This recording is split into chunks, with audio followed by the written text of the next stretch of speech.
Good morning.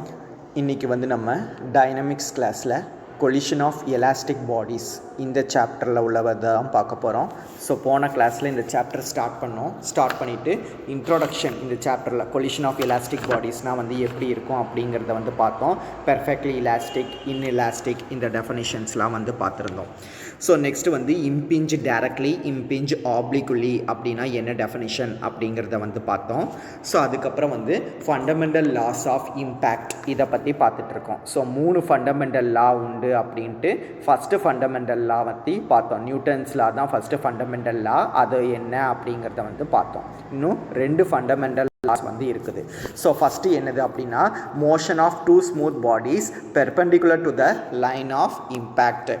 So line of இம்பேக்ட்னா அந்த மோதுதல் அப்படின்ட்டு சொல்லுவோம்ல, அந்த லைன் ஆஃப் இம்பேக்ட்டுக்கு பெர்பெண்டிகுலராக உள்ள 2 ஸ்மூத் பாடிஸோட மோஷன் எப்படி இருக்குது அப்படின்ட்டு பார்ப்போம்.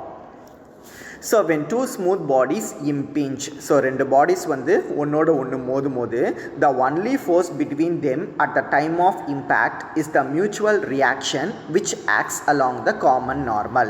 ஸோ 2 ஒன்னோட ஒன்று மோதும்போது only force between them, அங்கே ஏற்படக்கூடிய ஒரே ஒரு ஃபோர்ஸ் என்னது அப்படின்னா மியூச்சுவல் ரியாக்ஷன். காமன் நார்மலில் ஏற்படக்கூடிய அந்த மியூச்சுவல் ரியாக்ஷன் தான் ஒரே ஒரு ஃபோர்ஸ் அந்த மோது ஏற்படக்கூடியது.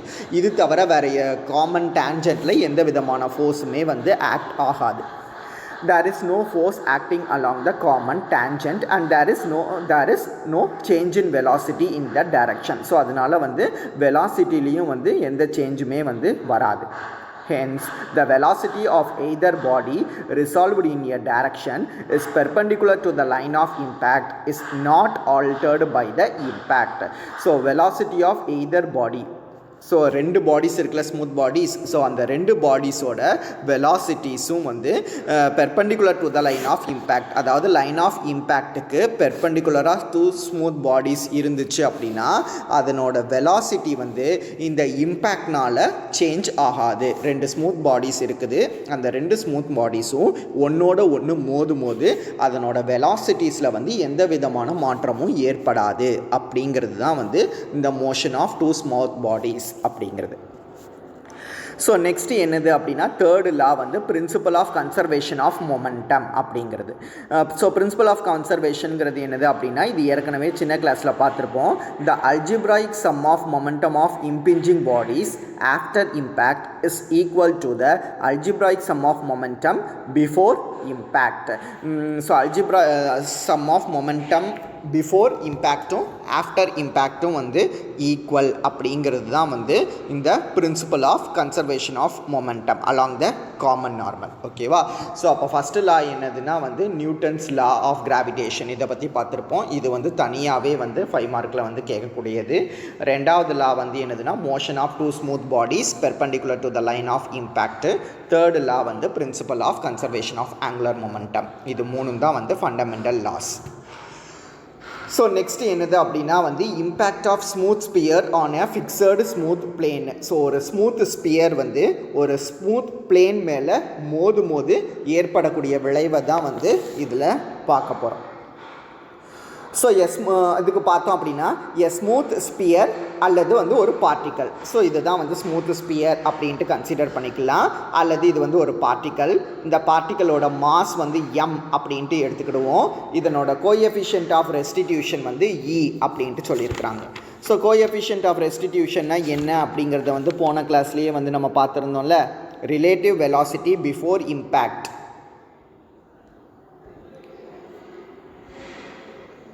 Relative velocity before impact to the relative velocity after impact. இதனோட ரேஷியோ ஒரு கான்ஸ்டண்ட்டாக இருக்கும். இந்த கான்ஸ்டண்ட்டை தான் நம்ம என்னென்னு சொல்லுவோம்னா கோஎஃபிஷியன்ட் ஆஃப் ரெஸ்டிடியூஷன் அப்படின்ட்டு சொல்லுவோம். அதை இ அப்படின்ட்டு டினோட் பண்ணுவோம். So coefficient of restitution E impinge obliquely on a smooth fixed plane அப்படின்ட்டு கொடுத்துருக்காங்க. இம்பிஞ்ச் ஆப்ளிக்வலினா என்னது? டைரக்ஷன் ஆஃப் மோஷன் வந்து காமன் நார்மல் மேலே இல்லை அப்படின்னா அது இம்ப்ளிஞ்ச் ஆப்ளிக்வலி அப்படின்ட்டு சொல்லுவோம். ஸோ 2 பாடிஸ் இருக்குது, அதை இம்ப்ளிஞ்ச் ஆப்ளிக்வலின்னு எப்போ சொல்லுவோன்னா அதனோட டைரக்ஷன் ஆஃப் மோஷன் வந்து அதனோட காமன் நார்மல் மேலே இல்லாமல் இருக்கணும். அப்படி இருந்ததுன்னா அதை வந்து இம்ப்ளிஞ்ச் ஆப்ளிக்வலி அப்படின்ட்டு சொல்லுவோம். ஸோ ஒரு ஸ்மூத் ஸ்பியர் அதனோட மாஸ் வந்து m, கோஎஃபிஷியன்ட் ஆஃப் ரெஸ்டிடியூஷன் வந்து e, அது இம்பிஞ்ச் obliquely on the fixed plane அப்படின்ட்டு கொடுத்துருக்காங்க. அப்படின்னா அதனோட வெலாசிட்டியும் டைரக்ஷனும் வந்து என்ன அப்படிங்கிறது தான் வந்து நம்ம இதில் கண்டுபிடிக்க போகிறோம். ஸோ இதுக்கு let A B be the plane. So இந்த பிளேனை வந்து நம்ம ஏபி அப்படின்ட்டு எடுத்துக்கலாம். P be the point where the sphere strikes the plane. So இந்த ஸ்மூத் பிளேனை இந்த ஸ்மூத் ஸ்பியர் டச் பண்ணுற இடத்த வந்து நம்ம P அப்படின்ட்டு எடுத்துக்கிடுவோம். ஸோ Pலேருந்து ஒரு காமன் நார்மல் வந்து வரைய போகிறோம். The common normal at P is the vertical line passing through the center of the sphere. So center of the sphereலேருந்து ஒரு vertical line வரைஞ்சோன்னா இதை தான் வந்து நம்ம காமன் நார்மல் அப்படின்ட்டு சொல்லுவோம். அதை PC அப்படின்ட்டு டினோட் பண்ணிக்கலாம். ஸோ இதுதான் வந்து லைன் ஆஃப் இம்பேக்ட்.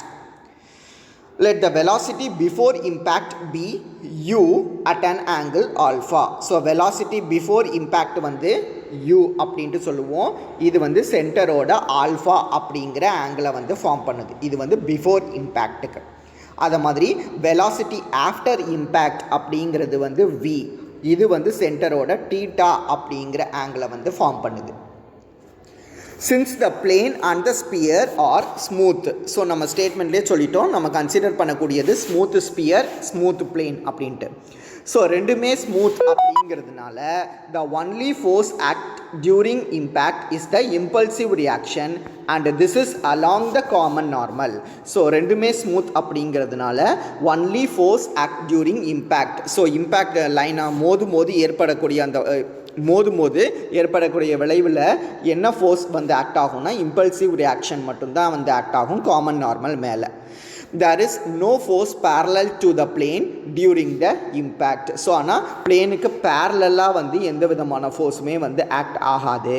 அதனால் velocity of sphere resolved in a direction parallel to the plane is unaltered by the impact. So velocity of the sphere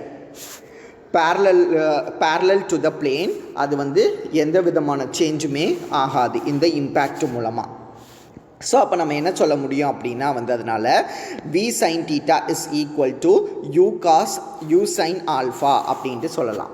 v sin theta is equal to u sin alpha அப்படின்ட்டு சொல்லலாம். இது வந்து velocity before impact, இது velocity வந்து after impact அப்படின்ட்டு denote பண்ணியிருந்தோமா. v be the velocity after impact and u be the velocity before impact அப்படின்ட்டு சொல்லியிருந்தோம். இந்த u தான் ஆல்ஃபா அப்படிங்கிற ஆங்கிள் ஃபார்ம் பண்ணுது, விங்கிறது வந்து தீட்டாங்கிற ஆங்கிளை ஃபார்ம் பண்ணுதுன்னெலாம் மேலே உள்ள பேராகிராஃப்லேயே வந்து சொல்லியிருந்தோம்.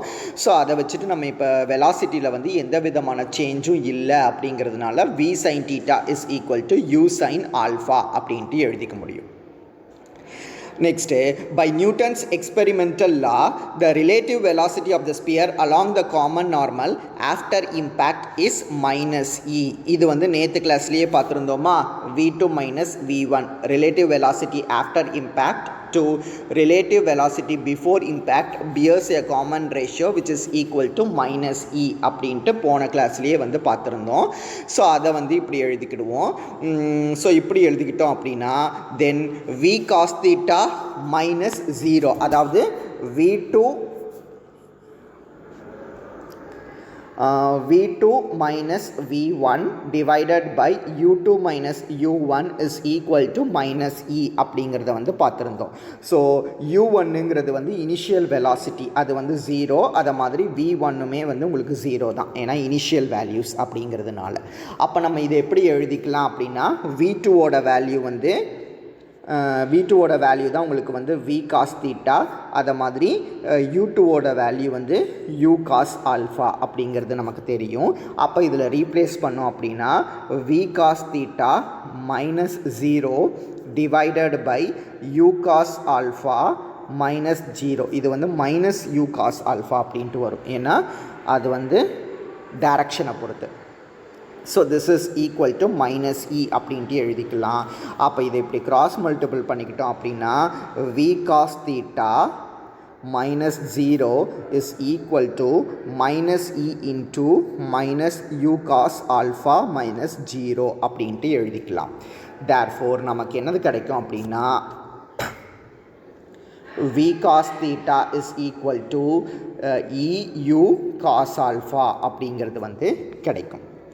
ஸோ ரெண்டு பக்கமும் வந்து நம்ம ஸ்கொயர் பண்ணுவோம். ரெண்டு பக்கமும் ஸ்கொயர் பண்ணோம் அப்படின்னா v square cos square theta is equal to e square u square cos square alpha அப்படிங்கிறது வந்து கிடைக்கும். ஏற்கனவே வந்து v square sin square theta equal to u square sin square alpha இப்படி ஒரு ஈக்குவேஷன் இருக்குல்ல, v sin theta equal to u cos alpha அப்படின்ட்டு. So அதை ஸ்கொயர் பண்ணோம் அப்படின்னா நமக்கு இதை மாதிரி வந்து கிடைக்கும். ஸோ இப்படி கிடைச்சதுன்னா இதை வந்து ஸ்கொயர் பண்ணி நம்ம ஆட். ஸோ அப்போ ரெண்டுத்தையும் நம்ம ஸ்கொயர் பண்ணி ஆட் பண்ணோம் அப்படின்னா V square cos square theta V square sin square theta இருக்குல்ல, அதுலேருந்து வி ஸ்கொயரை பொதுவாக எடுத்தால் cos square theta plus sin square டீட்டாவோட வேல்யூ வந்து 1 ஈக்குவல் டு இந்த சைடு யூ ஸ்கொயரை பொதுவாக எடுத்தோம் அப்படின்னா வந்து சைன் ஸ்கொயர் ஆல்ஃபாங்கிறது வந்து ரெண்டாவது இதில் இருக்கும். இதில் வந்து E square cos square alpha அப்படிங்கிறது வந்து இருக்கும். ஸோ அப்போ இதுலேருந்து நம்ம என்ன சொல்லிடலாம்னா வியோட வேல்யூ வந்து u into root of sign square alpha plus E square cos square alpha அப்படின்ட்டு சொல்லிடலாம். மொத்தமாக இதுவும் வந்து ரூட்குள்ளே வந்து இருக்கும். ஸோ அதுக்கப்புறம் இன்னும் அதே மாதிரி V sine theta equal to U sine alpha அப்படிங்கிறது வந்து ஒரு ஈக்குவேஷனாக இருந்தது. இதுக்கு இன்னொரு ஈக்குவேஷன் என்னது இருந்தது அப்படின்னா V cos theta is equal to EU cos ஆல்ஃபாங்கிறது வந்து ஒரு ஈக்குவேஷனாக இருந்ததா. ரெண்டையும் இதை மாதிரி நம்ம டிவைட் பண்ணுவோம். டிவைட் பண்ணோன்னா வி கேன்சல் ஆயிரும், இதில் யூ கேன்சல் ஆயிரும். Cos by sin is nothing but cot அப்படின்ட்டு நமக்கு தெரியும். அப்போது cot theta is equal to E அப்படியே இருக்கும். காஸ் பை சைன் வந்து காட் ஆல்ஃபா. அப்போ cot theta equal to E cot alpha அப்படிங்கிறது வந்து கிடைக்கும். ஸோ இதுதான் வந்து வெலாசிட்டியும் டைரக்ஷனையும் கொடுக்கக்கூடிய ஈக்குவேஷன்ஸ். ஓகேவா? v is equal to u into root of sin square alpha plus e square cos square alpha இருக்குல்ல, இதுதான் வந்து velocity of the motion after impact. அதை மாதிரி cot theta equal to e cot alpha இருக்குல்ல, இதுதான் வந்து direction of the motion after impact. So next என்ன செய்ய போகிறோம் அப்படின்னா இது வரைக்கும் தான் வந்து impact of the smooth spheres. So இதனோட வெலாசிட்டியும் டேரக்ஷனும் என்ன அப்படிங்கிறத வந்து கண்டுபிடிச்சாச்சு. ஸோ இதை வச்சுக்கிட்டு வந்து ஒரு 5 கராலரிஸ் வந்து வரும். ஸோ கராலரி என்னது அப்படின்னா ஃபஸ்ட்டு இ ஈக்குவல் டு 1 அப்படின்ட்டு எடுத்துக்கிடுவோம். ஸோ இ ஈக்குவல் டு 1ங்கிறத வந்து நம்ம இந்த ஈக்குவேஷனில் ரீப்ளேஸ் பண்ணால் நமக்கு என்னது கிடைக்கும்? இ ஈக்குவல் டு 1ன்னு போடும்போது root of sign square alpha plus cos square ஆல்ஃபான்னு கிடைக்கும். So sin square alpha plus cos square alpha is nothing but 1. அதை மாதிரி ரூட் ஆஃப் 1ம் வந்து 1. அப்போ இ ஈக்குவல் டு 1ன்னு போட்டோன்னா நமக்கு வியும் யூவும் வந்து சேம் அப்படின்ட்டு கிடைக்கும். ஸோ விங்கிறது வந்து வெலாசிட்டி ஆஃப்டர் இம்பேக்ட், யூங்கிறது வந்து வெலாசிட்டி பிஃபோர் இம்பேக்ட். ஓகேவா? ஸோ அதை மாதிரி இ ஈக்குவல் டு 1 அப்படின்னா அந்த பார்ட்டிக்கல் வந்து பெர்ஃபெக்ட்லி எலாஸ்டிக் ஸ்பியராக இருக்கும் அப்படின்ட்டு போன கிளாஸ்லேயே வந்து பார்த்தோம். ஸோ அந்த ஸ்பியர் வந்து பெர்ஃபெக்ட்லி எலாஸ்டிக் ஸ்பியராக இருந்துச்சு அப்படின்னா வெலாசிட்டி வந்து எந்த விதமான சேஞ்சுமே வராது. velocity before impact is equal to velocity after impact. So perfectly elastic ஸ்பியருக்கு வந்து எந்த விதமான சேஞ்சும் வராது அதனோட வெலாசிட்டியில். சிமிலர்லி இதில் 4th ஈக்குவேஷனில் ரீப்ளேஸ் பண்ணோன்னா இ ஈக்குவல் டு 1ங்கிறத cot theta equal to cot ஆல்ஃபான்னு இருக்கும். ரெண்டு பக்கமும் காட் கேன்சல் ஆயிடுச்சுன்னா டீட்டா ஈக்குவல் டு ஆல்ஃபா அப்படின்ட்டு சொல்ல முடியும். So theta equal to alpha அப்படிங்கிறதுனால ஆங்கிள் ஆஃப் ரிஃப்ளெக்ஷன்லேயும் வந்து சேஞ்ச் கிடையாது. Angle of reflection is equal to angle of incidence அப்படிங்கிறத வந்து சொல்ல முடியும். இது எப்போன்னா பெர்ஃபெக்ட்லி எலாஸ்டிக் ஸ்பியராக இருந்துச்சு அப்படின்னா. ஸோ அப்படி இல்லாமல் E equal to 0 inelastic ஸ்பியராக இருந்துச்சுன்னா second corollary. So E equal to 0 அப்படின்ட்டு போடும்போது உங்களுக்கு என்னவாகும் அப்படின்னா உங்களுக்கு இந்த டேர்மே வந்து இல்லாமல் போயிடும். ஸோ இந்த டேர்மே இல்லாமல் போயிடும் அப்படின்னா root of sign square alpha is nothing but sine alpha. அப்போ நமக்கு என்ன கிடைக்கும்னா v is equal to u sin alpha அப்படிங்கிறது வந்து கிடைக்கும். ரெண்டாவது ஈக்குவேஷனில் அதை மாதிரி ஈக்கு பதிலாக 0ன்னு போட்டோன்னா cot theta equal to 0 அப்படின்ட்டு வரும். So cot theta equal to 0 அப்படின்னா தீட்டாவோட வேல்யூ வந்து உங்களுக்கு 90 டிகிரி அப்படின்ட்டு கிடைக்கும். ஸோ ஒரு நம்ம கன்சிடர் பண்ணியிருக்கிற ஸ்பியர் வந்து இன்எலாஸ்டிக் ஸ்பியராக இருந்துச்சுன்னா அப்போ நான் தானே E ஈக்குவல் டு 0 இன்எலாஸ்டிக் ஸ்பியராக இருந்துச்சு அப்படின்னா hence for the inelastic sphere slides along the plane with velocity u sin alpha. So அப்போ அந்த கேஸை பொறுத்த வரையில் வெலாசிட்டியோட வேல்யூ வந்து u sin ஆல்ஃபா. அந்த ஆங்கிள் வந்து ஒரு ரைட் ஆங்கிளாக இருக்கும். எதுக்குன்னா இன்எலாஸ்டிக் ஸ்பியருக்கு. இது வந்து செகண்ட் கராலரி. தேர்டு கராலரிங்கிறது if the impact is direct. நம்ம கன்சிடர் பண்ணுற இம்பேக்ட் வந்து டைரக்ட் இம்பேக்டாக இருந்துச்சு அப்படின்னா. ஸோ டைரக்ட் இம்பேக்ட் அப்படிங்கிறது வந்து ரெண்டும் மோது சேம் டைரக்ஷனில் இருந்துச்சு அப்படின்னா அந்த கேஸை பொறுத்த வரையில் ஆல்ஃபாவோட வேல்யூ வந்து 0. ஸோ ஆல்ஃபாவோட வேல்யூ வந்து 0ங்கிறத வந்து மேலே உள்ள இந்த ஈக்குவேஷனில் வந்து நம்ம ரீப்ளேஸ் பண்ணோன்னா நமக்கு தீட்டாவோட வேல்யூமே வந்து 0 அப்படின்ட்டு கிடச்சிரும். ஸோ அதை மாதிரி நம்ம ஆல்ஃபாவோட வேல்யூ வந்து 0 அப்படிங்கிறத வந்து இதில் ரீப்ளேஸ் பண்ணும்போது நமக்கு என்னது கிடைக்கும்னா v is equal to EUன்னு கிடைக்கும். ஏன்னா sin 0 0 cos 0 தானே 1. அப்போ ரூட் ஆஃப் E ஸ்கொயர் அப்படிங்கிறது மட்டும் கிடைக்கும். முன்னாடி வந்து u அப்படிங்கிறது வந்து இருக்கும். ஸோ இதனோட வேல்யூ வந்து v equal to EU அப்படிங்கிறது வந்து கிடைக்கும். So hence if an elastic sphere strikes a plane normally with the velocity u, it will rebound in the same direction with the velocity eu அப்படின்ட்டு சொல்லலாம். So ஒரு inelastic spear அது ஒரு பிளேனை வந்து ஸ்ட்ரைக் பண்ணுது அப்படின்னா இட் வில் ரீபவுண்ட், அதாவது கீழேருந்து மேலே திரும்ப வர்றதுக்கு வந்து அதே டைரக்ஷனில் தான் வரும் வித் வெலாசிட்டி eu அப்படின்ட்டு சொல்ல முடியும். ஸோ ஃபோர்த்து கராலரி என்னது அப்படின்னா the impulse of the pressure on the plane is equal and opposite to the impulse and the pressure on the sphere. So impulse அந்த impulse of the pressure, so அது பிளேனில் உள்ள ப்ரெஷரும் ஸ்பியரில் உள்ள ப்ரெஷரும் வந்து equal அப்படிங்கிறத வந்து சொல்லலாம். Impulse of the pressure on the plane is equal to impulse of the pressure on the sphere. அப்போது அந்த இம்பல்ஸ் ஆன் த ஸ்பியரை வந்து எப்படி மெஷர் பண்ணுவோம் அப்படின்ட்டு பார்ப்போம். So impulse on the pressure is nothing but the change in momentum of the sphere. So change in மொமெண்ட்டை தான் வந்து நம்ம என்னென்னு சொல்லுவோம்னா வந்து இம்பல்ஸ் அப்படின்ட்டு சொல்லுவோம். Change in momentum. This is nothing but I2 minus I1. So இதுதான் வந்து v cos தீட்டாங்கிறது தான் வந்து v2வா, v u cos ஆல்ஃபா அப்படிங்கிறது தான் வந்து v1னா. ஸோ அதை மாதிரி இதை வந்து மாஸால் மல்டிபிள் பண்ணிக்கிடுவோம். அப்போது mv cos theta minus mu cos alpha. So சேஞ்சிங்கிறதுனால இதில் வந்து ஒரு மைனஸ் சிம்பிள் வந்து போட்டிருப்போம். ஸோ இதுலேருந்து எம்மை பொதுவாக எடுத்துட்டா v cos theta plus u cos alpha அப்படிங்கிறது வந்து கிடைக்கும். ஆனால் v cos theta is nothing but EU cos alpha. இது முதல் லைன்லேயே நம்ம வந்து எழுதி வச்சுருக்கிறோம். ரெண்டாவது உள்ள u cos alphaங்கிறது வந்து அப்படியே இருக்கும். அப்போ இது ரெண்டுத்துலேருந்து u cos alphaவை பொதுவாக எடுத்துட்டா mu cos alpha into 1 plus e அப்படிங்கிறது வந்து வரும். ஸோ இதுதான் வந்து impulse of the pressure. So fourth கராலரியில் வந்து இம்பல்ஸோட வேல்யூ என்ன அப்படிங்கிறத வந்து கால்குலேட் பண்ணியிருக்கிறோம். அஞ்சாவது கராலரி என்னது அப்படின்னா loss of kinetic energy due to impact. Loss in kinetic energy என்ன அப்படிங்கிறத வந்து பார்க்கணும். ஸோ லாஸ் இன் கைனட்டிக் எனர்ஜினா before impact and after impact velocity வந்து மாறுதில்ல, அதனால half mu square minus half mv square அப்படின்ட்டு போட்டிருப்போம். பிஃபோர் இம்பேக்ட் ஆஃப்டர் இம்பேக்ட்டுக்கு தனித்தனியாக. ஸோ அதுக்கப்புறம் வந்து v square is nothing but u square into sin square alpha plus E square cos square alpha. இந்த value நமக்கு தெரியும், ஏன்னா எழுதி வச்சுருக்கோம்ல v is equal to u into root of E cos alpha plus sine alpha அப்படின்ட்டு. So அதுலேருந்து v ஸ்கொயரோட வேல்யூவை கண்டுபிடிச்சிடலாம். அப்போ v ஸ்கொயருக்கு பதிலாக இதனோட வேல்யூவை வந்து நம்ம ரீப்ளேஸ் பண்ணியிருப்போம். ஸோ ரீப்ளேஸ் பண்ணதுக்கப்புறம் இதை உள்ளே மல்டிபிள் பண்ணி சிம்ப்ளிஃபை பண்ணணும். ஸோ உள்ளே மல்டிபிள் பண்ணி சிம்ப்ளிஃபை பண்ணும்போது இதுலேயும் half mu ஸ்கொயரை பொதுவாக எடுத்தால் இந்த ப்ராக்கெட்டில் 1 பாக்கி இருக்கும், இந்த ப்ராக்கெட்டில் வந்து சைன் ஸ்கொயர் ஆல்ஃபா வந்து பாக்கி இருக்கும். அடுத்த ப்ராக்கெட்டில் வந்து E square cos square alpha. But 1 minus sin square theta is nothing but cos square theta நமக்கு தெரியும். அதனால இதுக்கு பதிலாக காஸ் ஸ்கொயர் ஆல்ஃபா அப்படிங்கிறத வந்து ரீப்ளேஸ் பண்ணியிருப்போம். அப்போ ½ mu ஸ்கொயர் ப்ராக்கெட்டுக்குள்ளே cos square alpha minus E square cos square alpha அப்படின்ட்டு கிடைக்கும்.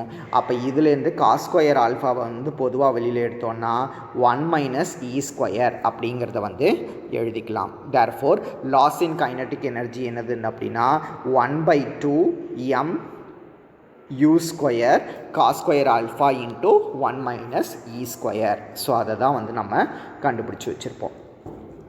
ஸோ இப்போது ஸ்பியர் வந்து பெர்ஃபெக்ட்லி இலாஸ்டிக் ஸ்பியராக இருந்தால் ஈயோட வேல்யூ வந்து நமக்கு 1 அப்படின்ட்டு தெரியும். ஸோ ஈயோட வேல்யூ 1ஆக இருந்ததுன்னா இந்த டேர்மே கேன்சல் ஆயிரும். அப்போ அந்த கேஸை பொறுத்த வரையில் லாஸ் ஆஃப் கைனடிக் எனர்ஜியை வந்து நம்ம 0 அப்படின்ட்டு சொல்ல முடியும். ஸோ இதுதான் வந்து 5th கராலரி.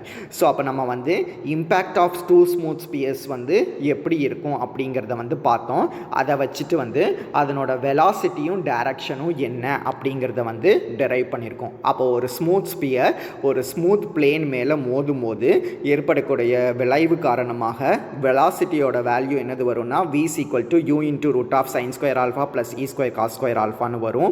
அதை மாதிரி அதனோட டைரக்ஷன் வந்து cot θ = E cot alpha அப்படின்ட்டு வரும். ஸோ இதை வச்சுட்டு கராலரி என்னது அப்படின்னா நம்ம கன்சிடர் பண்ணியிருக்கக்கூடிய ஸ்பியர் வந்து பெர்ஃபெக்ட்லி இலாஸ்டிக் ஸ்பியர்னால் ஈயோட வேல்யூ வந்து 1. ஈயோட வேல்யூ 1ஆக இருந்தால் v = uன்னு கிடைக்கும்.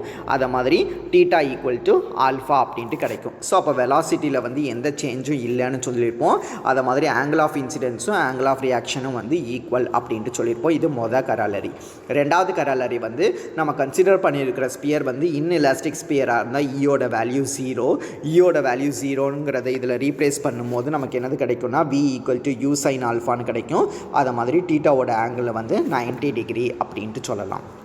ஸோ தேர்டு கராலரி வந்து இம்பேக்ட் வந்து டைரக்டாக இருந்தால் ஆல்ஃபாவோட வேல்யூ வந்து 0. ஆல்ஃபாவோட வேல்யூ 0னா தீட்டாவோட வேல்யூவும் 0. அப்போ v = eu அப்படின்ட்டு கிடைக்கும். நாலாவது கராலரியில் வந்து இம்பல்ஸோட வேல்யூ என்ன அப்படிங்கிறத வந்து கேல்குலேட் பண்ணியிருப்போம். அஞ்சாவது கராலரியில் வந்து லாஸ் ஆஃப் கைனடிக் எனர்ஜி வந்து என்ன அப்படிங்கிறத வந்து கேல்குலேட் பண்ணியிருப்போம். So next problem, a smooth circular table is surrounded by a smooth rim whose interior surface is vertical. Show that a ball is projected along the table from the point A on the rim in a direction making an angle alpha with the radius through A will turn the point of projection after 2 impacts if tan alpha is equal to e⁻³ divided by √1 plus e square. Prove also when the ball returned to the point of projection its velocity is equal to original velocity as e × 3/2 = 1 அப்படிங்கிறத வந்து சொல்லணும். So ஒரு smooth circular table இருக்குது. அது surrounded by a smooth rim. ஒரு rim மூலமாக வந்து அது சரவுண்ட் பண்ணி வச்சுருக்கிறோம். Whose interior surface is vertical. அதனோட இன்டீரியர் சர்ஃபேஸ் வந்து வெர்டிக்கலாக இருக்கும். a ball is projected along the table. So இந்த டேபிள் மேலே நம்ம ஒரு பாலை வந்து தூக்கி போட போகிறோம் from a point A on the rim. So இந்த ஏங்கிற பாயிண்ட் மேலேருந்து ஒரு பாலை வந்து இந்த டேபிள் மேலே தூக்கி போட போகிறோம். அப்படி தூக்கி போட்டால் making an angle alpha with the radius. So இந்த ரேடியஸில் இது வந்து ஆல்ஃபா அப்படிங்கிற ஆங்கிளை வந்து ஃபார்ம் பண்ணுது. ஸோ அப்படி ஃபார்ம் பண்ணும்போது இது இங்கேருந்து இந்த பால் இங்கே போயிட்டு அகைன் இங்கேருந்து இங்கே வந்து திரும்ப ஒரிஜினல் பொசிஷனுக்கு இப்படி வரும். ஓகேவா? ஸோ இப்படி வந்துச்சு அப்படின்னா tan ஆல்ஃபாவோட வேல்யூ வந்து இது கிடைக்குது அப்படிங்கிறத வந்து சொல்லணும். ஸோ இது ப்ரூவ் பண்ணுறதுக்கு பார்த்தோம் அப்படின்னா let the ball starting from the point A. So இது வந்து இந்த ஏங்கிற பாயிண்டில் வந்து ஸ்டார்ட் பண்ணுது. Return to it after 2 reflections. So இங்கே ஏங்கிலேருந்து பிக்கு போய் ரிஃப்ளெக்ட் ஆகுது, பியிலேருந்து சிக்கு போய் ரிஃப்ளெக்ட் ஆகுது, அங்கேருந்து return back to the original point. Let the ball start from the point A and return to the A after 2 reflections at B and C. Okay, அப்போ at B the point of first impact common normal is the radius OB. So பிங்கிற பாயிண்டில் பார்த்தோம் அப்படின்னா இதனோட common normal வந்து OB அப்படிங்கிறது. அதை மாதிரி சியில் பார்த்தோம் அப்படின்னா காமன் நார்மல்ங்கிறது வந்து OC அப்படிங்கிறது. ஸோ இதுதான் வந்து ஃபஸ்ட்டு இம்பேக்ட்டு, இது வந்து செகண்ட் இம்பேக்ட். இப்போ நம்ம என்ன செஞ்சுக்கிற போகிறோம் அப்படின்னா ஓபிசி அப்படிங்கிற இந்த ஆங்கிளை வந்து நம்ம பீட்டா அப்படின்ட்டு எடுத்துக்க போகிறோம். அதை மாதிரி ஓபிசிங்கிற ஆங்கிள் பீட்டா அப்படின்னா அப்போ ஓசிபி அப்படிங்கிற இந்த ஆங்கிளும் வந்து பீட்டா தான், இது வந்து நமக்கு தெரியும். அதை மாதிரி ஓசிஏ அப்படிங்கிற இந்த ஆங்கிளை வந்து நம்ம ஆல்ஃபா அப்படின்ட்டு எடுக்க போகிறோம். ஓசிஏங்கிற இந்த ஆங்கிளை வந்து காமா அப்படின்ட்டு எடுக்க போகிறோம். அப்போது ஓஏசிங்கிற இந்த ஆங்கிளும் வந்து உங்களுக்கு காமா தான். ஸோ அப்போது இந்த ரெண்டு ஆங்கிள்ஸும் ஈக்குவல். எது ஓசிஏவும் ஓஏசியும் வந்து ஈக்குவல். சிமிலர்லி ஓபிசியும் ஓசிபியும் இந்த ரெண்டு ஆங்கிள்ஸும் வந்து ஈக்குவல். ஸோ இப்படி இருந்துச்சு அப்படின்னா considering the impact at B and applying the equation 4 அப்படிங்கிற போது இப்போ பார்த்தோம்ல cot theta equal to E cot alpha அப்படிங்கிற இந்த ஈக்குவேஷன் பார்த்தோம்ல. ஸோ இந்த ஈக்குவேஷனில் நமக்குரிய ஆங்கிள்ஸை வச்சு நம்ம எழுத போகிறோம். ஸோ நமக்குரிய cot theta equal to E cot ஆல்ஃபான்னு இருந்ததில்ல, இங்கே நமக்கு இருக்கக்கூடிய ஆங்கிள் வந்து பீட்டா, அதனால் cot beta equal to E cot alpha அப்படின்ட்டு எழுதிக்கலாம். ஸோ இப்படி எழுதிக்கிட்டோன்னா இதுக்கு ரெசிப்ரோக்கல் எழுதுங்க. அப்போ tan beta is equal to 1/e tan alpha அப்படின்ட்டு வருமா? அதுதான் வந்து நமக்கு இங்கே கிடைக்கும். ஓகேவா? ஸோ இந்த ப்ராப்ளமில் இன்னும் நிறைய இருக்குது. இன்றைக்கி கிளாஸில் இது வரைக்கும் பார்ப்போம். இந்த ப்ராப்ளமை வந்து நெக்ஸ்ட் கிளாஸில் வந்து கண்டினியூ பண்ணலாம். ஸோ அப்போ இன்றைக்கி கிளாஸில் வந்து நம்ம என்னெல்லாம் பார்த்தோம் அப்படின்னா வந்து ஃபண்டமெண்டல் லாஸ் ஆஃப் இம்பேக்டில் கடைசி 2 லாஸ் வந்து பார்த்தோம். Motion of 2 smooth bodies perpendicular to the line of இம்பேக்டும் principle of conservation of momentum என்ன அப்படிங்கிறத வந்து பார்த்தோம். அதுக்கப்புறம் impact of smooth sphere on a smooth plane. Smooth sphere வந்து ஸ்மூத் பிளேன் மேலே மோது ஏற்படக்கூடிய விளைவு என்ன அப்படிங்கிறத பார்த்து அதில் வெலாசிட்டியும் டைரக்ஷனும் கண்டுபிடிச்சிட்டு 5 கராலரிஸ் வந்து ஸ்பெஷல் கேசஸாக வந்து பார்த்துருந்தோம். ஸோ அதுக்கப்புறம் ஒரு ப்ராப்ளம் வந்து ஸ்டார்ட் பண்ணியிருக்கிறோம். ஸோ இந்த ப்ராப்ளமோட இனிஷியல் கண்டிஷன்ஸ் எல்லாம் நம்ம எழுதி வச்சுருக்கிறோம். இந்த ப்ராப்ளமை வந்து நெக்ஸ்ட் கிளாஸில் வந்து கண்டினியூ பண்ணலாம். தேங்க்யூ.